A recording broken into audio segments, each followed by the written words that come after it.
Өдөр нэвтрүүлгийн шинэ оны шинэ дугаар танд хүрч байна. Энэ удаагийн дугаарт маань Монгол нүүдэл төслийн санаачлагч, хөтлөгч, мөнгөчин нэвтрүүлэгтээ бид ураад байгаа юм. Тэгэхээр кофед бид уулзахаар тохиролцсон мөнгөчин сэтгэлжийг хүлээж байна.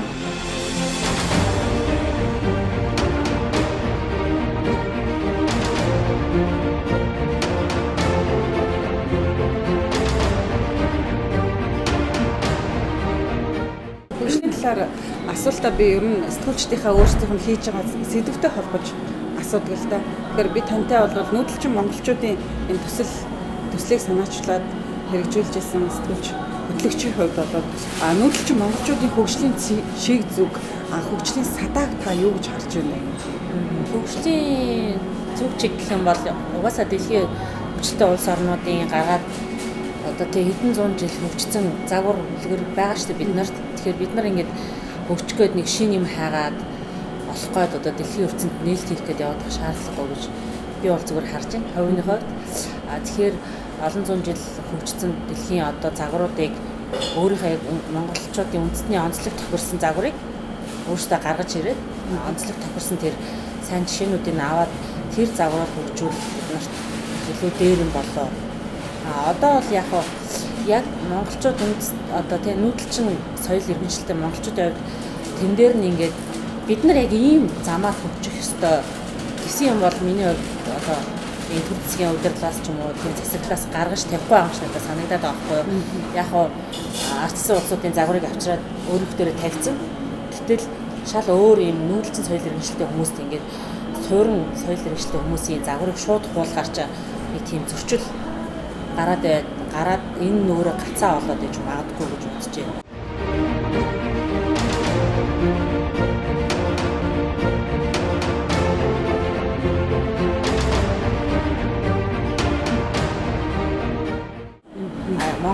Монгол улс яг ямар байх ёстой юм? Монгол хүн ямар байх ёстой гэдгийг өөрөөсөө гаргаад тэр онцлог дээр одоо сайн жишгүүдээс хөтлийн загваруудаас одоо ингэ шингээгээд одоо нутгшуулна гэх юм уу тэгэж одоо тодорхойлол зүг байдаг байх гэж бодож байна л да. Хөгжлийн садааг та яаж харж байна? Хөгжлийн сад гэвэл яг бид нар хөгжлийн сад ч өөрөө өөрсдөө шүү дээ. Өөрсдөө л болохгүй байгаа шүү дээ. Ягаад гэвэл миний бодлоор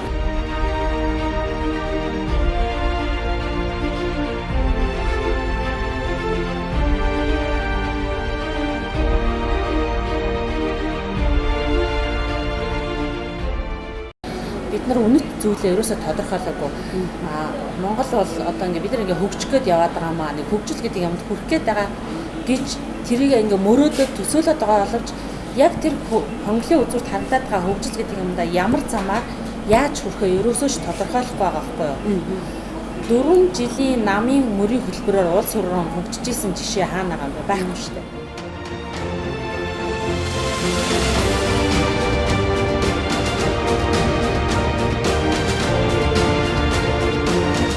Зүгээр л намын мөрийн хөтөлбөрөөр намын мөрийн хөтөлбөрийн хэдэн хувь улс төрчийн мөрийн хөтөлбөрөөр бид нар хөгжинэ гэсэн тийм юм тавьчаад тэгэхээр социализмын үеийг одоо яг мартанд болоод байгаа юм биш. Социализмын үед яагаад хүмүүс ингээд одоо нэг ийм гэрлийг хараад исэн байгаа хгүй. Тэгэхээр социализм гэдэг нэг ийм юм байна. Бид нар социализм гэдэг нэг ийм юмд хүрэх гээд байгаа маа гэд бүр ингээд улс орны иргэн болгонд тийм ойлголттой тэрний төлөө би амьдарч байгаа, тэрний төлөө сурж байгаа, тэрний төлөө хөдөлмөрлөж байгаа, тэрний төлөө би хүн болж төлөвшөж байгаа гэдэг юм үнэт зүйлтэйсэн байхгүй. Миний бодлоор одоо бол үнэт зүйлээ алдсан.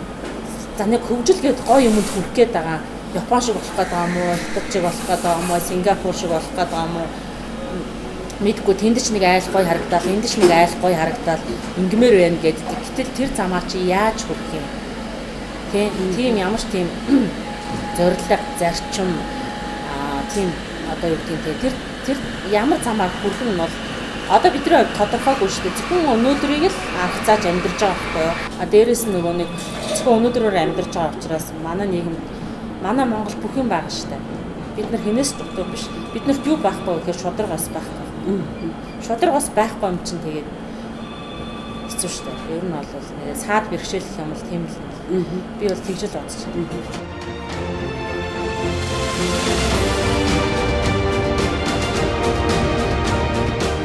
Тэгэхээр улс орны хөгжил таны өөрийн гүйцэтгэж байгаа үүрэг бас хариуцлагыг та өөрөө яаж харж байгаа? Улс орны хөгжил нөгөө хувь хүмүүсийн одоо оруулж байгаа үүрэг гэхээр одоо юу гэдэг намын гишүүн болоод улс төрд ороод улс төр хийх биш шүү дээ. Бүхэн үүрэгтэй байхгүй. Бид нар ухаарсан ухаараагүй мэдсэн мэдээгүй тэр үүргээ биелүүлж байгаа. Жишээ нь миний хувьд ээж хүн байх үүрэг байна тий. Эцэгтэй хүн байх үүрэг байна. Ах байх, эгч байх үүрэг байна. Тэгэхээр ээж хүн байх үүргээ биелүүлж байгаа гэдэг чинь хүүхдээ зөв сайн эрүүл саруулах хүмүүжүүлж जैन тий. Одоо сайн эгч байна гэдэг чинь залуу үедээ үлгэр дуурайл байна. Үлгэр дуурайлтай зүгээр л гудамжинд тогоо хаяхгүй байл та. Энд чинь эрг хүний үүрэг штэ. Тэгээд мэрэгжлийн үүргүүд байна тий. Одоо сэтгүүлч хүмүүсийн хувьд маш том үүргүүдийг бид нар хүлээж аваа. Үзэл бодол үйлдэлээ ингээд үйлдэл болохоос урьдаад бид нэр захим орчинд ч юм уу захим орчинд ингээ өөрийгөө хандлага айгу түргэн хурдан илэрхийлдэг болчлоо л да тий нэг үе болоод тэгэл шүүмжлэх хөнгө альсууд байна өөрийнхөө үзэл бодлыг чөлөөтэй илэрхийлдэг болчлоо тэгвэл энэ захим орчин маань өөрөө хөгжилд одоо хувь нэмрээ оруулж чадчих байгаа бол та юу гэж бодож байна?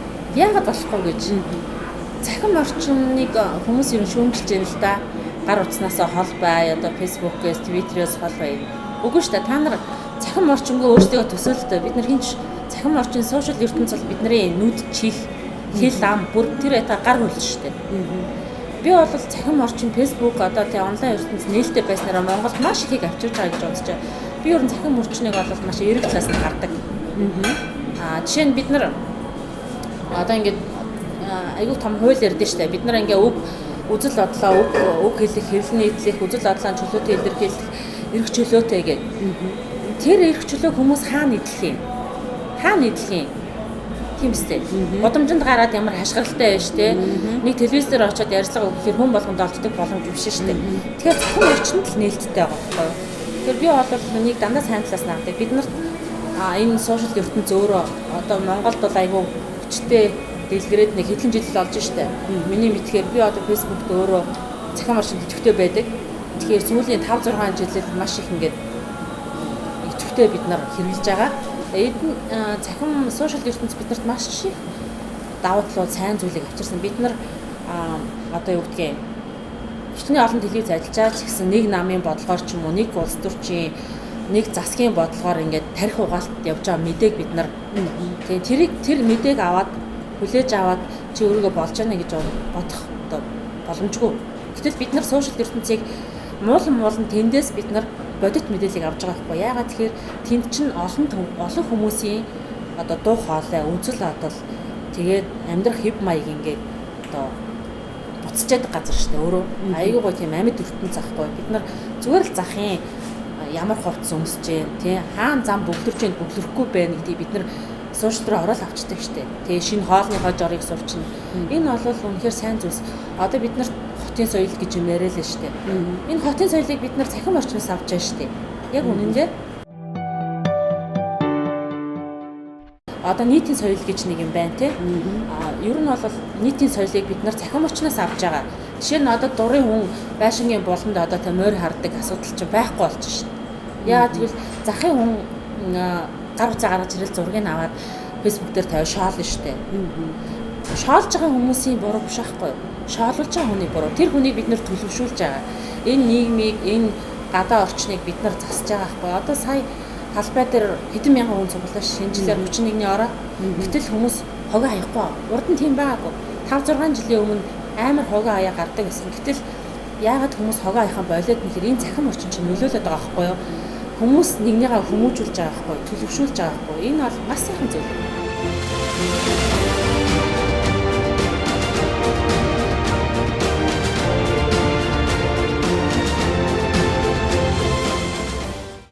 Маш сайхан зүйл гэж бодож байна.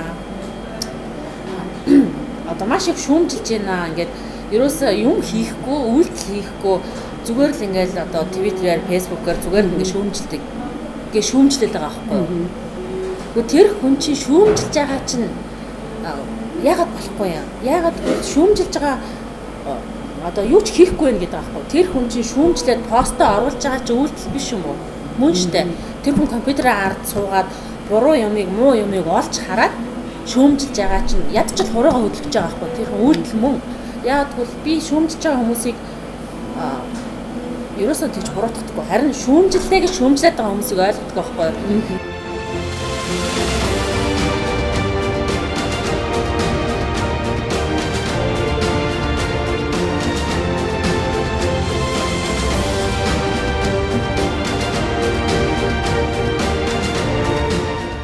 Яг тэгвэл тэр хүн нийгэмд болохгүй байгаа муу муухай юмыг харчаад буруу юмыг энэ буруу байна, энэ муухай байна гэж шүүмжилж байгаа чинь тэр хүнд сайн бодол байгаа гэсэн үг шүү дээ. Тэр хүн зөв хандлагатай хүн учраас буруу юмнууд, муу юмнууд таалагдахгүй учраас хэлээд байгаа байхгүй юу? Энэ болохгүй шүү дээ, энэ муухай байна, энэ болохгүй байна гэх. Харин шүүмжлэлээ гэж шүүмжлэгээ болох хэрэгтэй. Ер нь бол аливаа зүйлээс одоо юу гэдэг те тэгээд одоо цахим орчин хүмүүст ингээд маш их муугаар нөлөөлж гэн гээд байгаа. Гэтэл тэр чинь цахим орчны буруу биш байхгүй юу? Тэр хүн өөрөө цахим орчныг онлайн ертөнцид хэрхэн бие авч явах вэ? Цагийнхаа менежментийг өөрөө зохицуулж чадахгүй байгаа нь домтоод байгаа нь тэр хүний буруу болохоос цахим орчны буруу биш. Тэр хүн харин одоо юу ч гэдэг нэг худлаа мэдээллийг ингээ худлаа мэдээлэл явагддаг, худлаа мэдээллийг дагаж шуурдаг гэх. Үгүй шүү дээ. Тэр хүн өөртөө мэдээллийг хэрхэн авах вэ гэдэг дээр л өөрөө шүүлтүр тавьчих хэрэгтэй байхгүй юу? Гэтэл яг үнэндээ тэр арт түмэн гэж нэрлээд байдаг тийм хүмүүсийн одоо улс төрчдийн нэрлээд байдаг олон нийтийн сэтгэл санааны байдал хандлага юу хүсэж гэн, юу мөрөөдөж гэн, хэрхэн амьдарч гэн, ямар асуудал тулгарч гэн тэ гэдэг чинь сошиал ертөнцид амьдараа ямар ч үйлдвэр ингээ буцалж байгаа байхгүй юу? Тэр хүн сошиал ертөнцид одоо айгу муухай юм оруулдаг, муухай юм бичдэг бол тэр хүний бие авч явах байдал те сошиал ертөнцид тэр чинь хүмүүсийн нийгэм шүү дээ. Сошиал ертөнцид тэр хүн бие буруу авч явж байгаа нь л гэсэн үг. Гэтэл тэр хүнийг муухай юм бичээд гэхэд хүмүүс шүүмжилчихдээ шүү дээ. Эргээд чи одоо юм оруулахаа бойл яасан юм сөрөг тэгэл тэр хүн болчихдог байхгүй юу? Тэгэхээр энэ бол Монголд бол бидний ертөнцид энэ сошиал медиа гэдэг юм бол маш олон давуу талыг, маш их сайхан зүйлсийг, маш их хурдыг авчирч байгаа гэж би бол хардаг. Харин тэр мэдээлэлд өөрөө шүүлтүр тавьж сурах, өөрөө цагийнхаа менежментийг зохицуулах тэр чинь яг л годомжинд бид нартай адилхан бие авч явах соёл шаарддаг ертөнц шүү дээ. Сошиал ертөнцид яаж бие авч явах вэ гэдгийг тэндээс өөрөө суралцаал тэгэл хүмүүстэйгээ хүл нэлээл явах болно шүү дээ. Би бол тийш л бодож байна. Хөгжлийн тухай зөө асуултанд хариулт өгсөн танд баярлалаа. Тэгэхээр үзэг нэвтрүүлэг их өндөрлж байна.